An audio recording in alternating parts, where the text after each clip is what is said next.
नमस्कार, times of Swaraj में आप सबों का स्वागत है। मैं हूं संतोष सिंह और आज हम टाइम्स ऑफ स्वराज में बात कर रहे हैं बीजेपी का दुर्योधन कौन।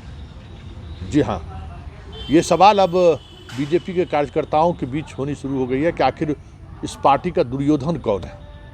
मतलब कौरव को नाश करने वाला दुर्योधन, बीजेपी का दुर्योधन कौन है। और जिस दुर्योधन की चर्चा आजकल सरेआम होने लगी है, ये स्थिति कभी बिहार में नीतीश और के साथ भी ये स्थिति थी। याद कीजिए नीतीश और आरसीपी के बीच क्या टूनिंग था और उस टूनिंग की वजह से कितना नुकसान नीतीश को हुआ और कितना जदयू को हुआ, आज सब कुछ सामने में। ठीक इसी तरीके और जुगलबंदी भी गजब का था। आरसीपी के खिलाफ कुछ भी नीतीश सुनने को तैयार नहीं थे और जो आरसीपी चाहता था वही नीतीश करते भी थे। ये साफ कई मौके पर ऐसे देखने को मिला।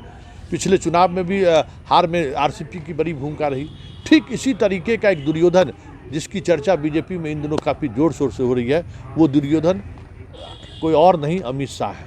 ऐसा बीजेपी के कार्यकर्ता अब बोलना शुरू किया। आधार क्या है, किस आधार पर वो कह रहे हैं कि देखिए जहाँ जहाँ बीजेपी की हार हुई है, अभी कर्नाटक में हार हुई, अब येदियुरप्पा के पैरेलल उन्होंने एक अलग तरह की राजनीति खड़ी करने की कोशिश की। अब जो एस्टेब्लिश लीडर कर्नाटक के थे उनको वहाँ से दरकिनार कर दिए, कर्नाटक उनके हाथ से निकल गया। और पीछे जाइए, छत्तीसगढ़, रमन सिंह के पीछे वो पड़ गए। कहाँ है रमन सिंह, किसी को पता है? किस हाल में है रमन सिंह, पता नहीं है। जिसने 10 वर्षों तक छत्तीसगढ़ में मुख्यमंत्री के रूप में कामकाज किया, बीजेपी को वहाँ स्थापित किया, उन्होंने हाशिए पर उनको धकेल दिया गया। झारखंड याद कीजिए, रघुवर दास को बनाए रखने के लिए अमित शाह किसी भी हद तक चले गए और सरयू राय जैसे कमिटमेंट वाले नेता जो संघ के विचारधारा के साथ साथ बीजेपी के लिए संघर्ष करते रहे झारखंड में, उसके बिना पर रघुवर दास को बनाए रखने की उन्होंने जिद की। झारखंड उनके हाथ से निकल गया। पंजाब किसान आंदोलन देख लीजिए कि भाई एक जिद ने अकाली दल से उनका परमानेंट रिश्ता तोड़वा दिया। अब बिहार की बात करिए, ये जो चिराग फार्मूला आप देखते हैं ना, वो अमित शाह का फार्मूला है।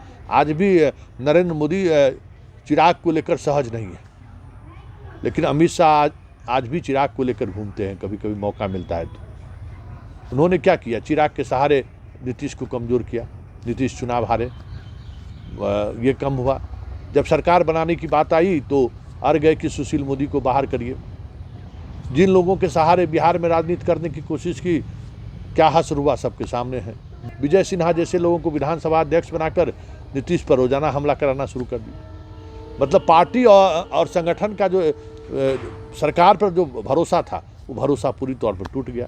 यही फार्मूला है जिस फार्मूला के तहत बिहार को उन्होंने डिस्टर्ब किया। आज किसके सहारे बिहार चलाने की कोशिश हो रही है? सम्राट चौधरी के सहारे। मतलब सुशील मोदी जैसे स्थापित नेताओं को उन्होंने दरकिनार कर दिया।